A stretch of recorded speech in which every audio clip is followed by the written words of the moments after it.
நம்முடைய கிளாஸ்ல வந்து பாத்தீங்கன்னா BEd second year 4th semester அதுல வந்து பாத்தீங்கன்னா அனைவருக்குமான பள்ளியை உருவாக்கிடுதல் இந்த சப்ஜெக்ட் உங்களுக்கு ஃபர்ஸ்ட் படிக்க சொல்லியிருந்தேன். இந்த சப்ஜெக்ட்டுக்கு உங்களுக்கு 3 நாள் டைம் கொடுத்துருக்கேன். சரிங்களா? இன்னைக்கு இந்த சப்ஜெக்ட்ல இருந்து first unit, second unit, third unit இந்த 3 யூனிட்டுக்குமான இம்பார்ட்டன்ட் 10 மார்க் கொஸ்டினும் அந்த 10 மார்க் கொஸ்டின் கீழே என்னென்ன கீ பாயிண்ட்ஸ் நம்ம எழுதுறோம், அந்த கீ பாயிண்ட்ஸை எப்படி நம்ம டயக்ராம்ஸா மாற்றணும், அந்த டயக்ராம்ஸ் எல்லாமே நான் உங்களுக்கு இப்போ நான் கொடுக்குறேன். இதை வந்து நம்ம கிளாஸ்ல ஜாம் எல்லாத்துக்கும் நான் அனுப்பிச்சிடுவேன். இதை வந்து ஒரு A4 சீட்ல ஒவ்வொரு கொஷினுக்கும் அந்த டயக்ராம்ஸை நீங்க ஆல்ரெடி முன்னாடியே போட்டு வச்சு நல்லா மனப்பாடம் பண்ணி வச்சுக்கோங்க. இந்த கொஷினை கேட்டாங்கன்னா இந்த டயக்ராம்ஸை நீங்க பயன்படுத்தி இந்த டயக்ராம்ஸை நீங்க போட்டு அதை நீங்க வரைஞ்சிட்டேவே வந்து பாத்தீங்கன்னா, ஏன்னா அந்த கேள்வியில் இருக்க எல்லா கண்டென்ட்டும் அந்த டயக்ராம்ஸ்ல நான் கொண்டு வந்துட்டேன். அதை பார்த்த உடனேயும் உங்களுக்கு நல்ல மார்க் உங்களுக்கு கொடுத்துருவாங்க. ரெண்டாவது நமக்கு அரியரே வராது. சரிங்களா?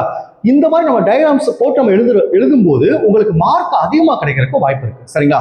இப்போ அந்த 3 யூனிட்டுக்கான இம்பார்ட்டன்ட் 10 மார்க் கொஸ்டினும் அந்த டயக்ராம்ஸா நான் உங்களுக்கு சொல்றதுக்கு முன்னாடி நம்மளுடைய இந்த BEd second year 4th semester கிளாஸ்ல புதுசா ஜாயின் பண்றதுக்கு நிறைய பேர் கால் பண்றீங்க.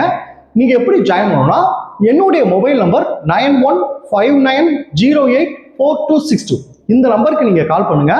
நம்முடைய கிளாஸ்ல நீங்க எப்படி ஜாயின் பண்ணலாம் சொல்லி நான் உங்களுக்கு டீட்டெயிலா சொல்லிடுவேன். அதே மாதிரி புதுசா ஜாயின் பண்ணவங்களுக்கும் நான் இதுவரைக்கும் நடந்த அந்த பழைய கிளாஸ் நோட்ஸ் எல்லாமே நான் உங்களுக்கு அனுப்பிச்சு வச்சுருவேன். நான் அனுப்புற நோட்ஸ் வந்து பாத்தீங்கன்னா நீங்க எக்ஸாமுக்கு எப்படி எழுதுறமோ அந்த மாதிரி நான் பாயிண்ட் வைஸா கன்வெர்ட் பண்ணி முக்கியமான விஷயத்துல உங்களுக்கு பாக்ஸ் போட்டு கொடுத்துருப்பேன். நீங்க கிளாஸை கவனிச்சுட்டு நீங்க படிச்சீங்கன்னா உங்களுக்கு ரொம்ப ஈஸியா இருக்கும். சரிங்களா? இந்த டயக்ராம்ஸ் எல்லாமே இதனோட கிளாஸ் வந்தவனையும் நீங்க ஒரு A4 சீட் எடுத்துட்டு அது என்ன கொஸ்டின் அந்த கொஸ்டினை எழுதிட்டு அந்த டயக்ராம்ஸ் நீங்க எழுதி வச்சுக்கோங்க. சரிங்களா? கொஸ்டின் இன்டைரக்டா கூட கேட்டா கூட அந்த வார்த்தையை வச்சு நம்ம கொடுத்த இந்த டயக்ராம்ஸ்ல இருந்து எந்த எடுத்து எழுதலாம் அப்படின்னு உங்களுக்கு ஈஸியா புரிஞ்சிடும். ஸோ இதை எல்லாரும் நோட் பண்ணி வச்சுக்கோங்க. சரிங்களா? ஓகே, இப்போ ஃபர்ஸ்ட் நான் எந்தெந்த யூனிட் எத்தனை இம்பார்ட்டன்ட் கொஸ்டின் எடுத்துருக்கேன் அதை நான் சொல்லிடுறேன். இது பாத்தீங்கன்னா அனைவரையும் உள்ளடக்கிய பள்ளியை உருவாக்கிடல்.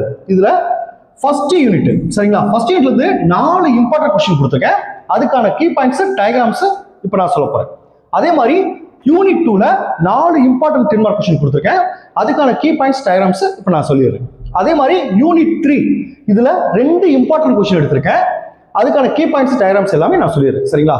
இந்த 3 யூனிட்டை முடிஞ்ச அளவுக்கு நாளை 11 மணிக்குள்ள முடிச்சிருங்க. நாளைக்கு இந்த சப்ஜெக்ட்ல இருக்க இந்த பேலன்ஸ் 2 யூனிட்டுக்கான இம்பார்ட்டன்ட் கொஸ்டினும் அந்த டயக்ராம்ஸ் அந்த கீ பாயிண்ட்ஸ் எல்லாமே நான் உங்களுக்கு சொல்றேன். சரிங்களா? ஓகே, இப்போ ஃபர்ஸ்ட் யூனிட்ல ஃபர்ஸ்ட் இந்த 4 இம்பார்ட்டன்ட் 10 மார்க் கொஸ்டினை ஃபர்ஸ்ட் நான் சொல்லிடுறேன். இப்போ பாருங்க, யூனிட் 1 உள்ளடக்கிய கல்வி குறித்த கண்ணோட்டங்கள். இதுதான் யூனிட் 1. இதுல ஃபர்ஸ்ட் 4 இம்பார்ட்டன்ட் கொஸ்டின் சொல்லிடுறேன். அடுத்த பிறகு ஒவ்வொரு 10 மார்க்கும் என்னென்ன டயக்ராம்ஸ் பண்ணணும்னு நான் சொல்றேன். ஃபர்ஸ்ட் கொஸ்டின் பாருங்க, இந்தியாவில் உள்ளடக்கிய கல்வி தொடர்பான சட்டங்கள், கொள்கைகள் மற்றும் திட்டங்கள். இது ஃபர்ஸ்ட் கொஸ்டின். செகண்ட் கொஸ்டின் பாருங்க, தேசிய கல்விக் கொள்கை 1986. தேர்ட் கொஸ்டின் பாருங்க, உள்ளடக்கிய கல்வியின் கோட்பாடுகள். ஃபோர்த் கொஸ்டின் பாருங்க, சிறப்பு திறன்களுடைய குழந்தைகளுக்கான பல்வேறு கல்வி திட்டங்கள். இந்த 4 இம்பார்ட்டன்ட் கொஸ்டின் முக்கியம். இதுல ஃபர்ஸ்ட் கொஸ்டினுக்கான அந்த டயக்ராம்ஸ் பாருங்க, இந்தியாவில் உள்ளடக்கிய கல்வி தொடர்பான சட்டங்கள், கொள்கைகள் மற்றும் திட்டங்கள். இப்போ இந்த டயக்ராம்ஸ் பாருங்க, இந்த மாதிரி நீங்க பிரசன்ட் பண்ணிட்டீங்கன்னாவே இது எல்லாரும் நோட் பண்ணி வச்சுக்கோங்க. இதை பார்த்தவொடனே உங்களுக்கு நல்ல மார்க் கொடுத்துருவாங்க. அதாவது நான் கொடுத்த அந்த கீ பாயிண்ட்ஸ் தான் அப்படியே டயக்ராம்ஸா மாத்திருக்கேன். சரிங்களா? இது எல்லாமே இந்த டயக்ராம்ஸோட நம்ம கிளாஸ்ல எல்லாத்துக்கும் அனுப்பிச்சிருவேன். இப்போ பாருங்க, ஃபர்ஸ்ட் பாயிண்ட் பாருங்க, அந்த டயக்ராம்ஸ்ல இந்தியாவில் உள்ளடக்கிய கல்வி தொடர்பான சட்டங்கள், கொள்கைகள் மற்றும் திட்டங்கள். இதுதான் மெயின். அதுல 2 பாயிண்ட் இருக்கு. அந்த மெயின் கண்டென்ட்ல 2 பாயிண்ட் இருக்கு. 1 இந்திய அரசியல் சாசனமும் சிறப்பு தேவையுடையோர் கல்வியும். 2 பாருங்க, 1960 முதல் 1994 வரையிலான காலகட்டத்தில் ஏற்பட்ட திருப்பங்கள். இந்த 2 பாயிண்ட் இருக்கு. அந்த 2வது பாயிண்ட் பாத்தீங்களா, அந்த 2வது பாயிண்ட் கீழே ஒரு 3 தலைப்பு வரும்.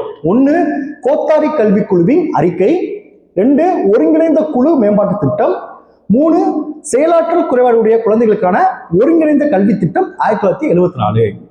இந்த டயக்ராம்ஸ் போட்டு இதுல வந்து நான் கீ பாயிண்ட்ஸ் அப்படியே உங்களுக்கு கீழே கொடுத்துருப்பேன். சரிங்களா? இப்போ அந்த கீ பாயிண்ட்ஸ் நீங்க இந்த டயக்ராம் போட்டா அந்த கீ பாயிண்ட்ஸ் வரிசை எழுத தேவை. இந்த டயக்ராம்ஸ் கொடுத்துட்டு அடுத்து ஒவ்வொரு ஹிட்டிங்கா போட்டு நீங்க எழுதிக்கலாம். சரிங்களா? செகண்ட் கொஸ்டின் பாருங்க, தேசிய கல்விக் கொள்கை 1980. இதுல வந்து பாத்தீங்கன்னா கிட்டத்தட்ட 10 கீ பாயிண்ட்ஸ் இருக்கு, 10 பாயிண்ட் இருக்கு. அந்த 10யுமே பாருங்க எப்படி நான் கொடுத்துருக்கேன் பாத்தீங்க.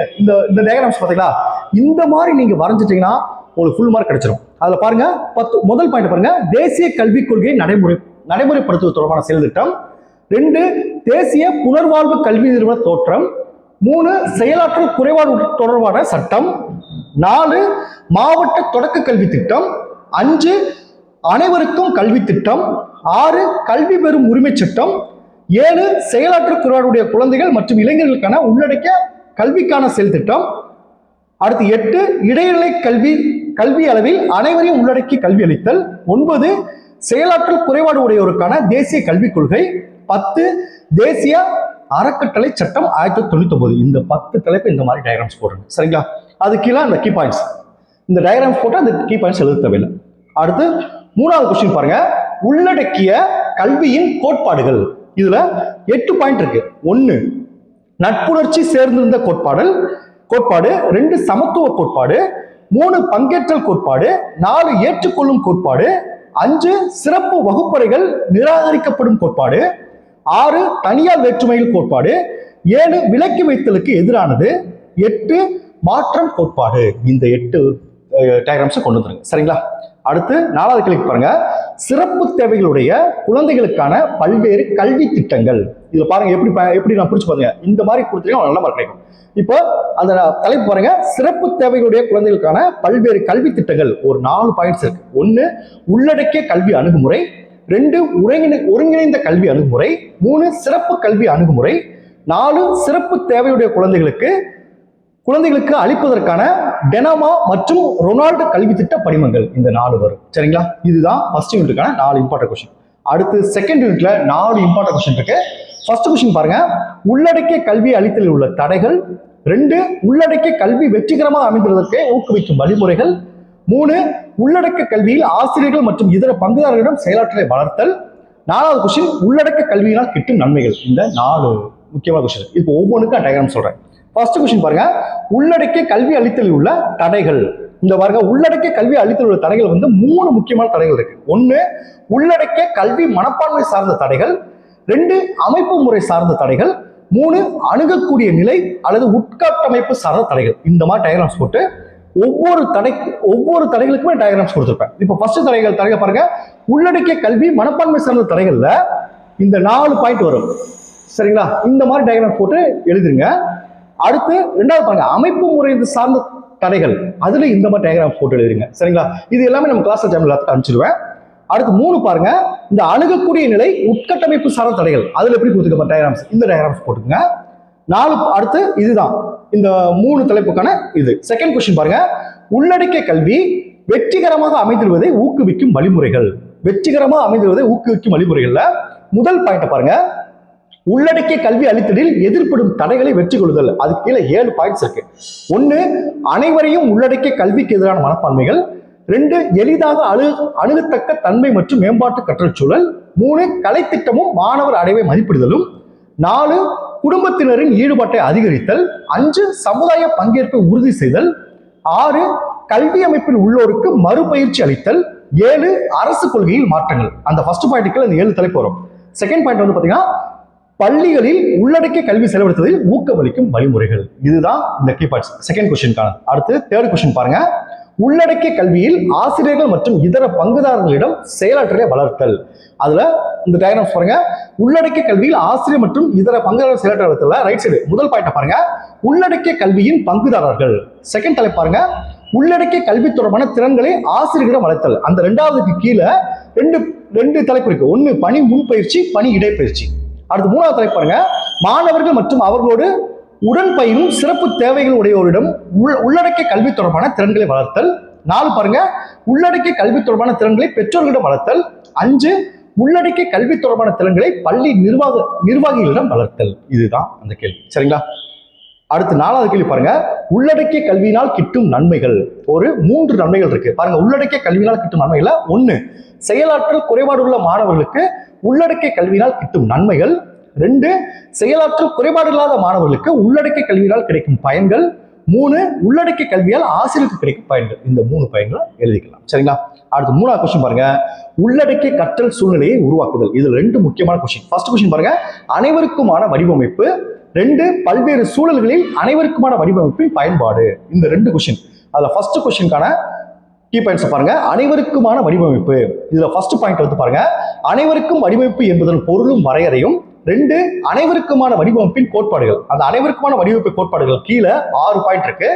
1 சமமான பயன்பாடு, 2 பயன்பாட்டில் நெகிழ்வுத்தன்மை, 3 எளிமையாகவும் உள்ளுணர்வுடன் கூடியதாகவும் இருத்தல், 4 உணரக்கூடியதாக தகவல், 5 பிழைக்கான சகிப்புத்தன்மை, 6 குறைந்த உடல் உழைப்பு. இந்த 6 தலைப்பு வரும். சரிங்களா? அடுத்த செகண்ட் கொஸ்டின் பாருங்க. பல்வேறு சூழல்களில் அனைவருக்குமான வடிவமைப்பின் பயன்பாடு. பாருங்க, இதை கீ பாயிண்ட்ஸ் பாருங்க. பல்வேறு சூழல்களில் அனைவருக்குமான வடிவமைப்பு. இதுல முதல் பாயிண்ட் பாருங்க. UDI பயன்படுத்துவதற்கான வழிகாட்டுதமை வழங்கும் 3 கோட்பாடுகளின் தொகுப்பு. அந்த 3 கோட்பாடுகள் என்ன? 1 அனைவருக்குமான வடிவமைப்பின் கோட்பாடுகள், 2 அனைவருக்குமான கற்றல் வடிவமைப்பின் கோட்பாடுகள், 3 ஒரு குறிப்பிட்ட பயன்பாட்டில் UDI பயன்படுத்துவதற்கான 3 வழிகாட்டு கோட்பாடுகள் ஒன்றிணைந்து செயல்படும் விதம். இந்த 3 தலைப்பு வரும். சரிங்களா? அடுத்த செகண்ட் தலைப்பு பாருங்க. கல்வியில் அனைவருக்குமான வடிவமைப்பு பயன்படுத்துவதற்கான எடுத்துக்காட்டுகள். அதுக்கு கீழே 2 தலைப்பு வரும். 1 வகுப்பு வடிவமைத்தலில் அனைவருக்குமான வடிவமைப்பை பயன்படுத்துதல், 2 கற்பித்தலுக்கு அனைவருக்குமான வடிவமைப்பை பயன்படுத்துதல். இதுதான் இந்த 2 கொஸ்டின். சரிங்களா? அடுத்த கிளாஸ்ல 4th யூனிட்டுக்கும் 5th யூனிட்டுக்கான அந்த டயக்ராம்ஸ் எல்லாமே நான் சொல்றேன். Okay, thank you students. நம்ம நெக்ஸ்ட் கிளாஸ்ல பார்ப்போம்.